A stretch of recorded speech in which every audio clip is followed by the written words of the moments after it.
You wake up to a text. Turns out, through a chain of events too boring to animate, you now personally own about 3% of a company called NVIDIA. 3% sounds small. It is not small. Roughly $160 billion. That's enough to buy every NBA team and every NFL team combined, and still have tens of billions left to personally annoy several small countries. You do not feel like a person worth $160 billion. You feel like a person who needs to lie back down. So let's figure out what you just woke up owning. NVIDIA crossed $1 trillion in value in 2023, $2 trillion a few months later, $3 trillion after that, $4 trillion in July 2025, the first company ever to hit that number. By spring 2026, it briefly topped $5 trillion, then it slid back. Right now it sits around $4.7 trillion, trading places with Apple and Alphabet for the title of most valuable company on Earth, depending on the week. This one company you now own a sliver of is worth more than entire countries produce in a year, combined. Now here's the number that's hard to sit with.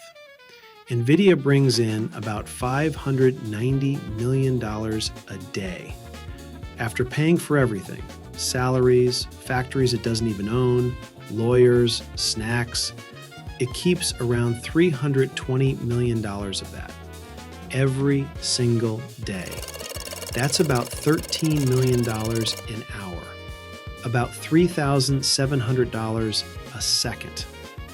In the time it took you to hear that sentence, the company made more money than most people make in a year.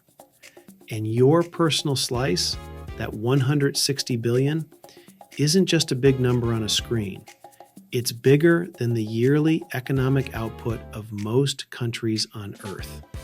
It's enough to outbid almost anyone on almost any deal, move a stock market just by deciding to sell, or fund a small nation's entire budget on a whim. You probably shouldn't do any of that. You could.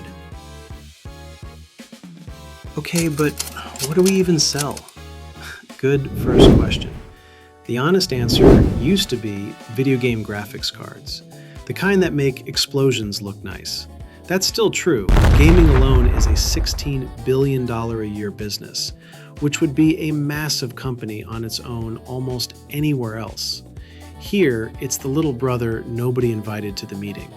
The other business, the one worth well over 90% of the company's $215 billion in yearly sales, is chips that run inside giant AI data centers, owned by names you already know: Microsoft, Google, Amazon, Meta, OpenAI's cloud partners, and a growing list of governments. You do have competitors. AMD makes a real competing chip. Google and Amazon are quietly building their own, specifically so they need you a little less each year. For now, none of them have caught up. Okay, noted. We are an AI chip company that also, weirdly, still sells the thing it started as. Moving on. Before we even get to the factory, here's what it costs just to design one of these chips. Developing a single cutting-edge AI chip before a single one is sold costs somewhere between $400 million and $1 billion. That's just the blueprint. And there's no cheap do-over if you get it wrong. Fixing a mistake after the design is finalized can cost tens of millions more, plus a year of time you don't have. Naturally, your next thought is, great, let's go see our factory. You don't have one. The factory belongs to a completely different company in Taiwan called TSMC. It builds more than 85% of NVIDIA's most advanced chips. You just draw the blueprint. They do the actual building. So it's less, I own a factory, and more, I own the world's most expensive group project, and someone else does all the shop work. This turns out to be a brilliant move financially. You never had to spend the $40+ billion it costs to build a factory like that. You just show up with a design and a check. It also means if that one factory on that one island ever has a very bad week, so does your bank account. We'll come back to that. A normal car company sells you a $40,000 car and keeps maybe $2,000 of it after paying for everything. NVIDIA sells a chip and keeps roughly 71 to 75 cents of every dollar as gross profit. After everything else, salaries, research, taxes, it still keeps around 50 cents of every dollar as pure profit. On $215 billion of sales, that's about $117 billion of actual profit in 1 year. There is no clean way to explain this that doesn't sound made up. It's just what happens when you own the thing everyone needs and almost nobody else can build. And the strange part, the company only needs about 42,000 people to do all this. Divide the money by the headcount, and each employee is, on paper, generating about $5.1 million a year. Apple, the other most valuable company on Earth, needs roughly double the people to make half as much per head. Which raises an obvious question. How did nobody else being able to copy it happen? For that, we need to go back before you owned any of this. Back to a diner booth.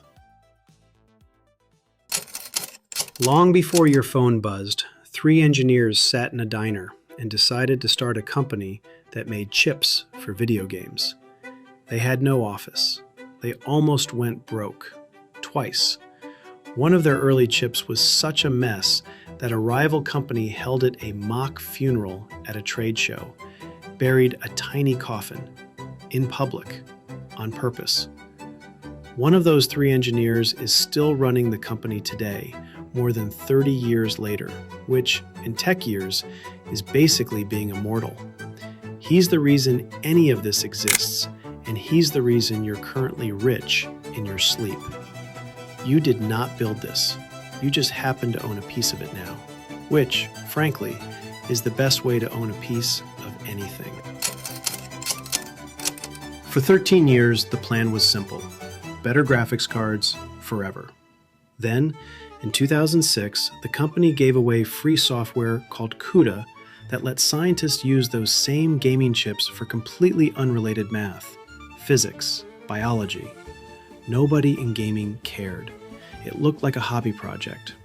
Then, around 2012, a small group of AI researchers realized these gaming chips, almost by accident of engineering, were also the best hardware on Earth for training the kind of software that would eventually become modern AI.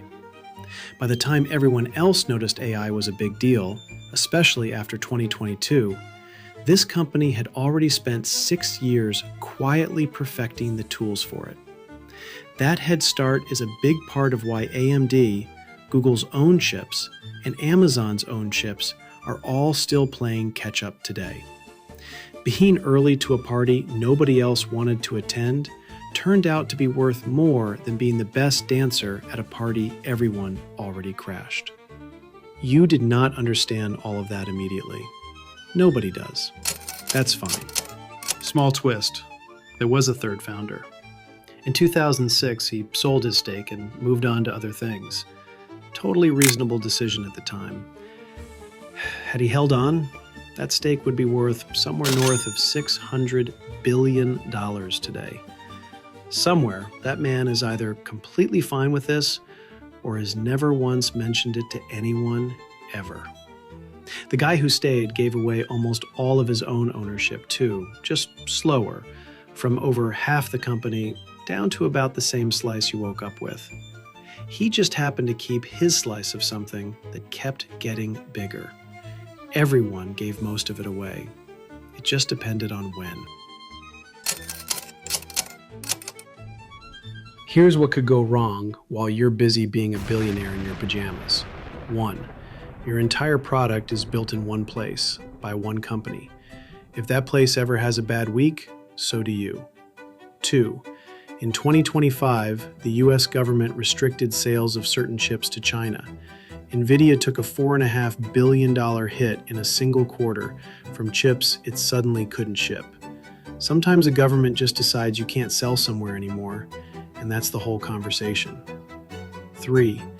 For the first time in over a decade, real competitors are close enough to matter. Analysts expect your share of this market to slide from around 80% today to something like 60 or 70% by 2028.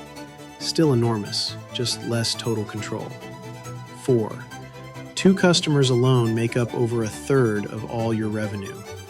When your food truck depends on one wedding client for a third of its income, that's not a client, that's a dependency. You have the same problem, with 12 extra zeros. And 5.